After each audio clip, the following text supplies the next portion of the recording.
And Hello. welcome to the Frivolous and Frugal Knitting Podcast. We are two sisters who share our fondness for knitting, the things that we create, and our love for the knitting community. And we do it all with the twist of both the frivolous and the frugal, and sometimes even the funny. I am Frivolous Dawn, and I am fourth in our family's birth order of 8. And I am Frugal Miss Penny. I'm number 1 in our family's birth order, and she is the funny one of the group. We just want to give a hearty welcome back to our returning viewers. We are so grateful for your lively participation in our Ravelry and YouTube threads. And quite honestly, not only are you encouraging, but often inspiring and instructional. So thanks so much for that. And for those of you who happen to be watching for the first time, welcome. We're so glad you're here. We know that you have many options for your viewing time, so we appreciate you making time to pop in and sit and knit with us for just a bit. So without further ado, grab your knitting, your favorite note-taking device, and as Dawn alluded to, a sense of humor. You're going to need that. And join us for episode 50 of Frivolous and Frugal. Take it away, Dawn. Episode 50. How exciting. Yes. Yeah. Okay, that's enough for that. We don't want to overdo it and be frivolous. That was a frugal celebration, Dawn. You were frugal right there. Okay, and onward. So I love the color, all the different colors around your neck. I do too. This is my Alliteration Scarf number 1. For those of you who are new, this is a very simple free pattern on Ravelry, and I simply decided I was going to use all my leftover fingering, my scrap fingering weight yarn. And so that's what I did. And it's, as you can see, nice and long. It earns on the Frugalometer a $sign for both the pattern and the fiber. And what is so lovely around your neck that I saw for the very first time today? Yeah, so it's one of my finished objects. This is Riflet. It is a free pattern on Ravelry. I'm going to have to look at the designer's name. Look at I wrote it down so small I can't even see it. Oh, and I didn't even write it down. Elsebeth Judith, is it? Elsebeth Judith. And I used Barocco Catena, and I don't even remember buying it. So I don't know if it's that old and stashed, but it's a worsted weight chainette ply. And it uses 2 skeins or 50-gram skeins. Now, I followed the pattern exactly, and look how tall it is if I leave it all the way up. So if I were to knit it again, I'd knit it even higher so that I could do a complete turn down, or I don't mind literally just tucking it right in there.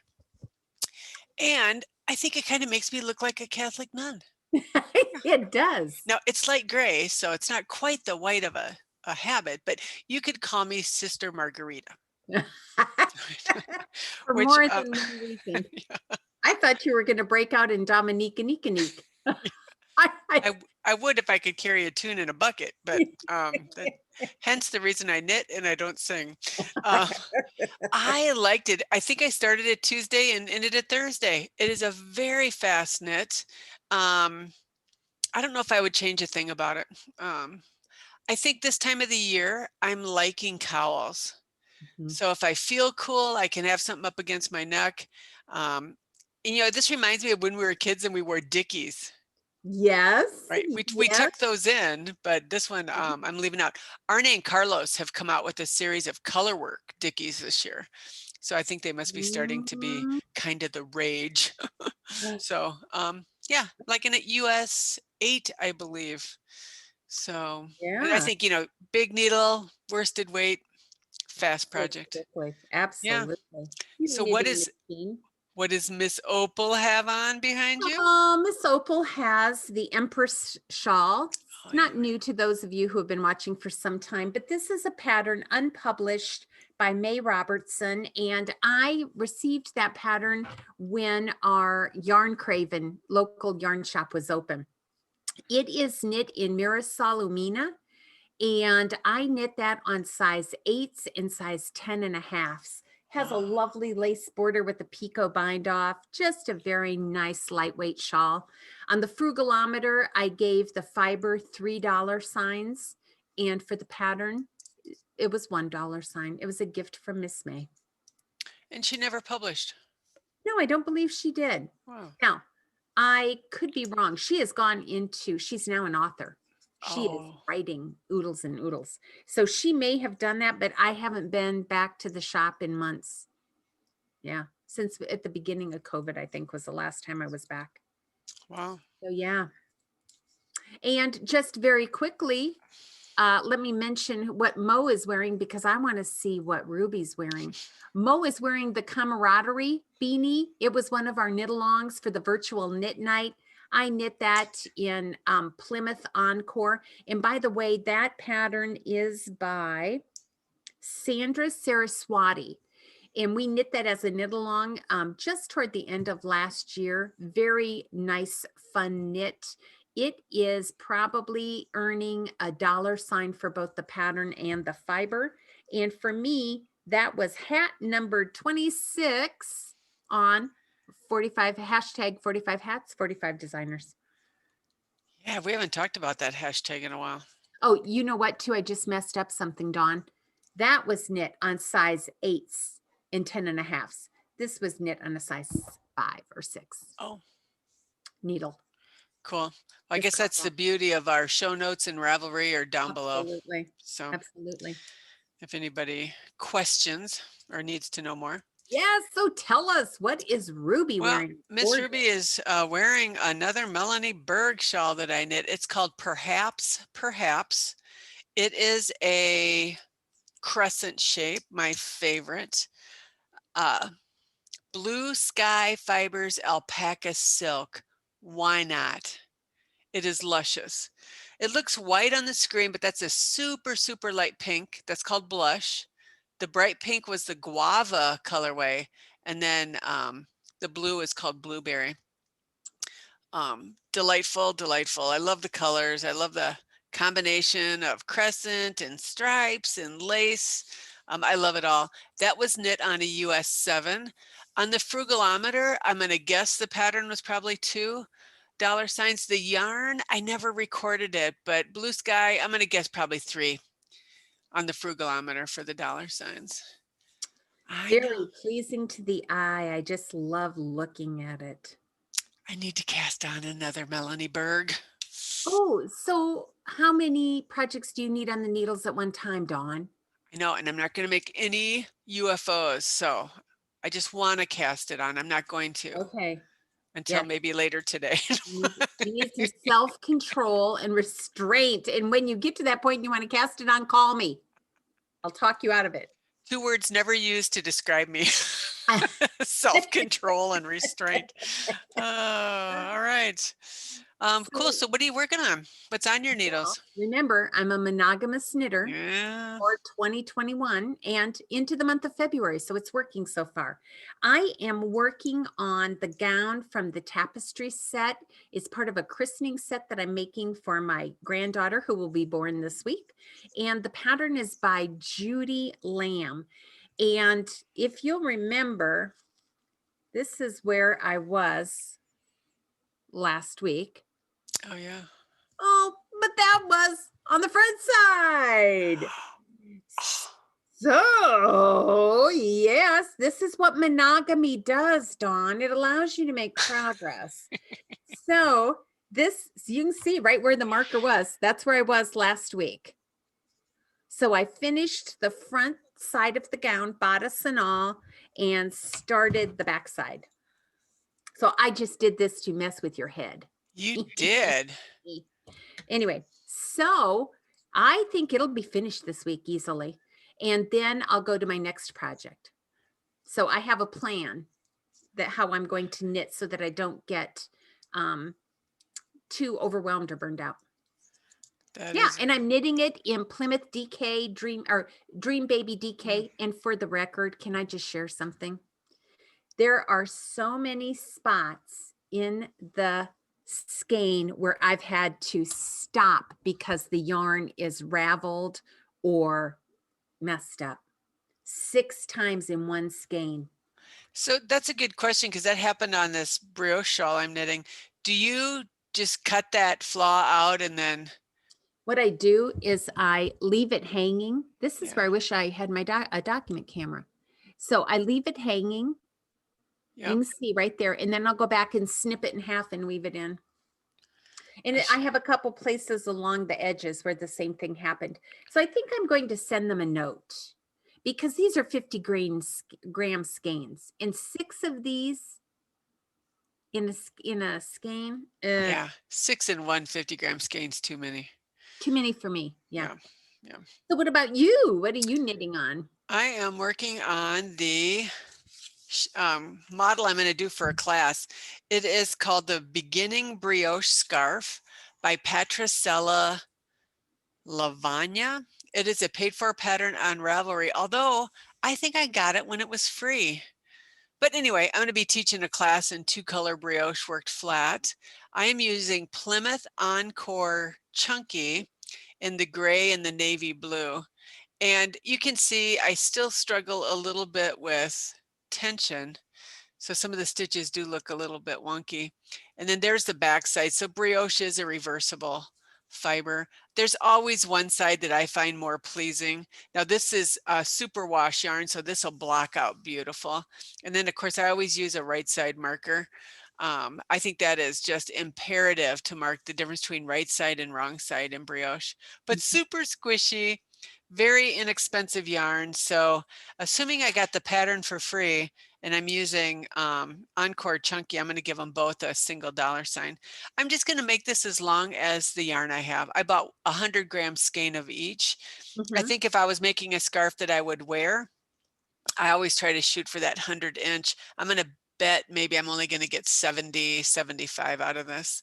But for a shop model for a class, I think that'll be fine. So I'm going to call this class Brioche 102. Oh, are you? Yeah, 101 will be 1-color brioche worked flat, and then brioche 103 will be 2-color brioche worked in the round.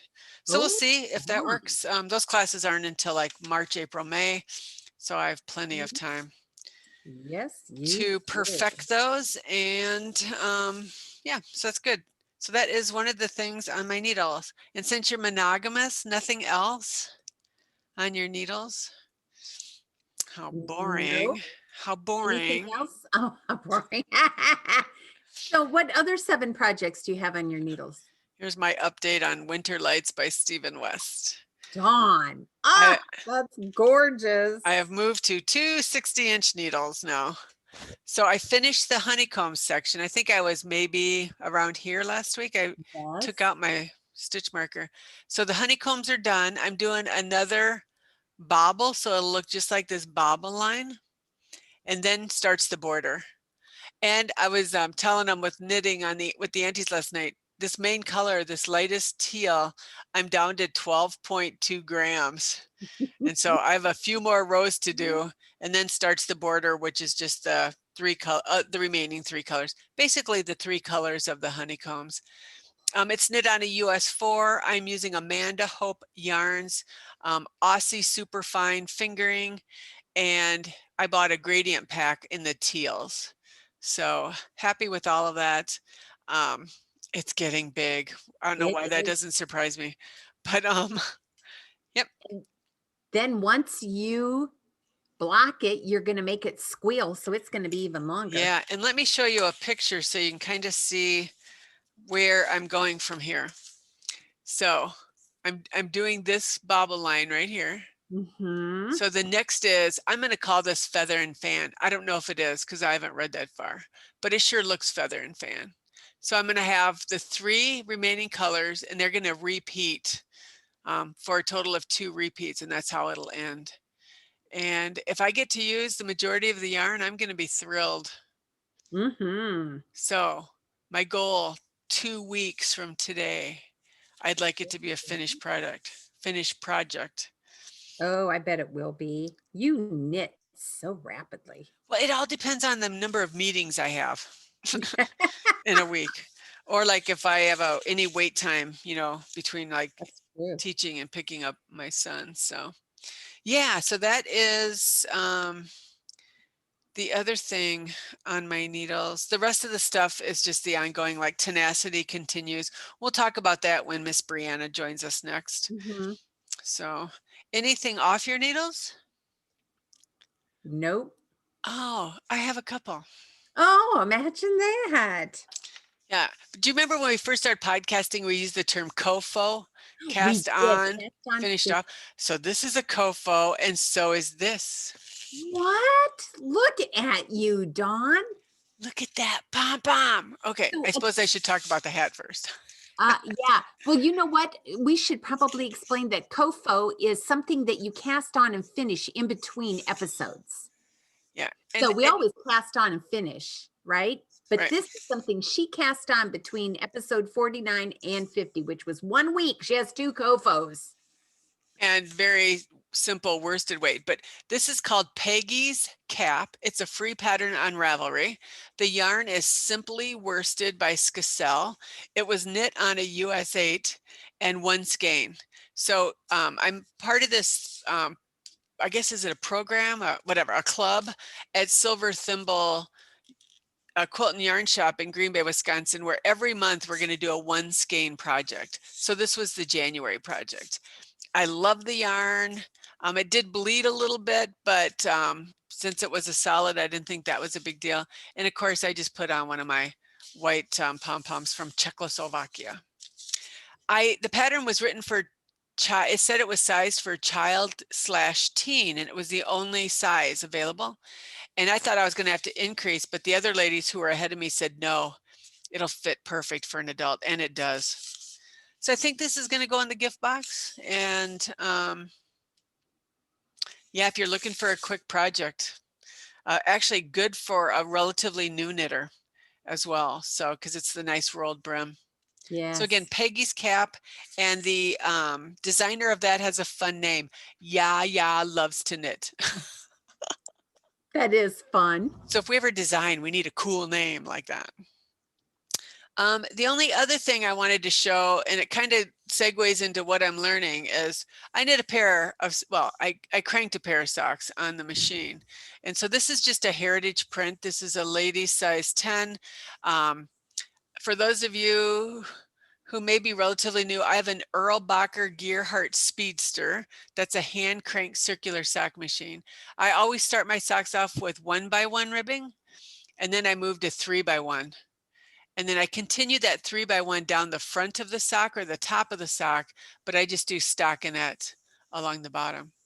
And so the heels that you do on the machine look very much similar to a German short row, or maybe similar a little bit to a fish lips kiss. So blah, blah on the machine, right? So because I rib on the machine, when I attach my ribber, I no longer can see the sock that I'm creating. It's on the inside of the machine. So it's 100% faith that you're doing it right, right? It's a lot more than that, but okay, that makes a great story. I screwed up and had a couple of extra loops when I took the sock off the machine. So I thought, oh, come on, I'm just going to snip those loops, tie little knots, because nobody will ever know that I tied knots. Look what happens. I could, Holy yeah. guacamole. So first of all, does anybody tie knots in their knitting? And I was shocked when this came out of the machine. I thought I did a marvelous knot, but obviously not. So what I'm going to try is, one of the gals gave me one of these darning mushrooms. She Yes. picks them up at the thrift store, and she's also given me a darning egg. And I've been watching some videos on Swedish darning. And so if you don't know how this works, what the darning mushroom gives you is just a firm surface to work on. And I'm going to put it in there like that, and I'm going to duplicate stitch it. Yep. So we'll see if it A, holds up, B, if it looks nice. And if it doesn't, then you'll never see these socks again. And if it does, I will show you. But these socks will be for me. But I was bummed. I usually don't tie knots, but I thought, oh, I'm not going to. And I think when I trimmed the knots, I think I trimmed either too close to the knots, or I trimmed the surrounding yarn too, because do you see where I have little tails? Oh, I do. Yeah. Yep. Yeah, that's a good way to look at them. So obviously I'm going to have to pull that back a little bit and see if I can fix it. If not, great lesson learned. And Mhm. that I've done 4 pair of socks on the machine since the first of the year. I was trying for 50 pair in the year, so I'm just a little behind from 1 a week. But lovely yarn, heritage sock. Washes up nice, machine washable. I try to make all my socks machine washable, machine dryable if possible, for Mhm. the people to take care of them. So that is what is off my needles and kind of a little bit about what I was learning. I'd love to know if people tie knots. Now I use the magic knot all of the time when I'm joining yarn, and I've never had issues with that. But is anybody else tie knots, or is that a knitting no-no? Well, when I learned how to knit, it was a knitting no-no for this purpose. Knitting fabric, this is what I was told. Knitting fabric tends to be finer and knots tend to add bulk and draw the eye. So I don't know how you can avoid it. I'm sure people tuck it in a stitch and pull it tight enough that it falls in between stitches. But the other reason I was told not to use knots is because you can feel it in the fabric then. Right. And it's true. You can do it. You feel that little nub. So I don't know. That was just one thing I was taught. And so to this day, I don't tie knots. I weave Oh, in those ends. yeah. I mean, I tried to tie the knots like on my granny striped blanket, but anyway. Yeah, and I think too, it depends on the garment. A sock is a little bit different than a big shawl or, yeah. Okay, and then can I segue into what else I'm learning? Well, absolutely. Okay, This is your podcast. you have to be smarter than a piece of string if you're going to knit. Okay, so that was told to me by my lovely 90-year-old knitting friend. Okay, so I was working on the baby blanket last week. Uh-huh. Okay, you got to Yeah. see this. Okay, it is going to be frogged, but so here it is. So I don't know if you remember it. It was called the pinwheel. And I was Zoom knitting with another gal who's in the class. And I said to her, how are you getting all of these to line up so nicely? Because mine are kind of wonky. You can kind of see they change a little bit. And so she said, Dawn, it's knit 1 row, increase 1 row, knit 1 row, increase 1 row. I didn't read the pattern. I increased every single row. So this will not lay flat, even if you tried to cover it up with some encyclopedias. So what do you think? Yes. So I think, okay, so we're putting this out to the group. Keep it up there, Dawn, because it No. looks so French. We're going to change the name of our knit along. It will no longer be the Finish Fix or Frog It knit along. It's going to be the Finish Fix Flip or Frog It. So I say flip it into a beret. Oh, there's no way. I feel like a little like maid, you know, with those little ruffly hats. Okay, so I say disaster and a couple of things. I don't like the yarn, so I'm not going to reknit it. And if anybody wants it, let me know. I gladly send it. You have me so embarrassed. My face is red and I'm sweating. Okay. When you told me to put it back on, it's like, no, I don't want to. Anyway, so Thank you for lesson learned. taking it for the team. Oh, I don't mind. Yeah. So I will, when I'm over you have to be smarter than a piece of string, or you could call it read the pattern. I will frog it and repurpose that yarn. So yeah. What are you learning this week? What am I learning? I am learning, and I guess I'm just going to say it. I am learning how to go with the flow. And flow, I have in quotation marks because I'm talking about that cognitive state, that psychological state we get into when we are in the flow. And that's a term that I'm sure a lot of leaders and managers use. But monogamous knitting has helped me do that, where I'm just in it. I'm not having to consciously think. I'm not struggling. I'm just knitting along row after row after row. And that has been refreshing to me. I know that you cannot even begin to think about doing this, but for me, that was part of the reason I knit, was to get to that point where I could just mentally relax. So yeah, I'm learning how to go with the flow and just be in the zone. Yeah, when you were saying that, I thought in the zone is a good, yeah, there's that sweet spot, I think, at times where you are just doing what you love, right yarn, right pattern, right texture. I love that when it all kind of comes together. Yeah, me too. Me too. Absolutely. Well, that brings us to the next segment of Frivolous and Frugal. And I bet you are itching to hear what's happening. So let's get to it. Number one, we still haven't reached 2,000 subscribers, so that big giveaway is somewhere down the road.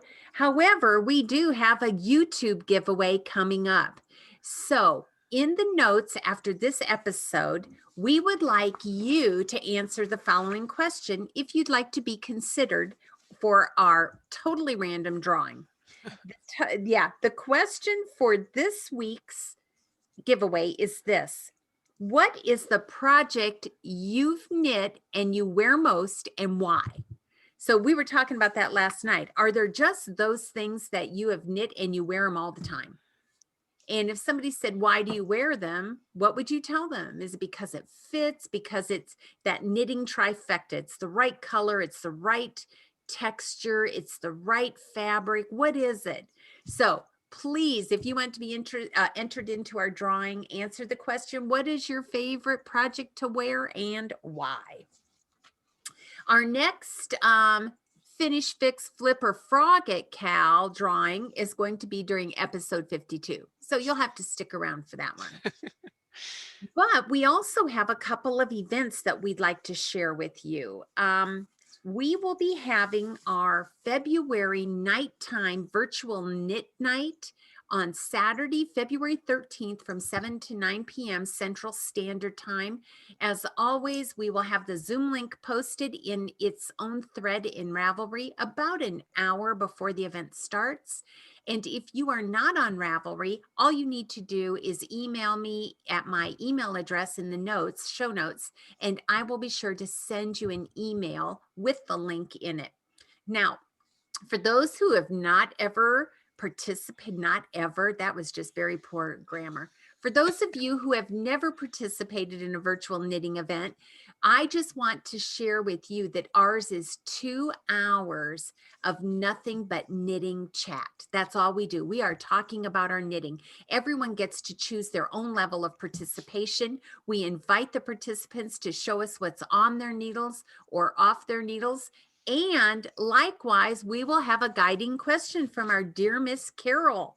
And this month's question for our virtual knit night is going to be, what knitting project are you most proud of and why? Yeah. So be thinking about that if you want to join us. If you're not available on Saturday evenings, we also have a virtual daytime knit together, which will be on the 4th Saturday of February, which happens to be February 27th.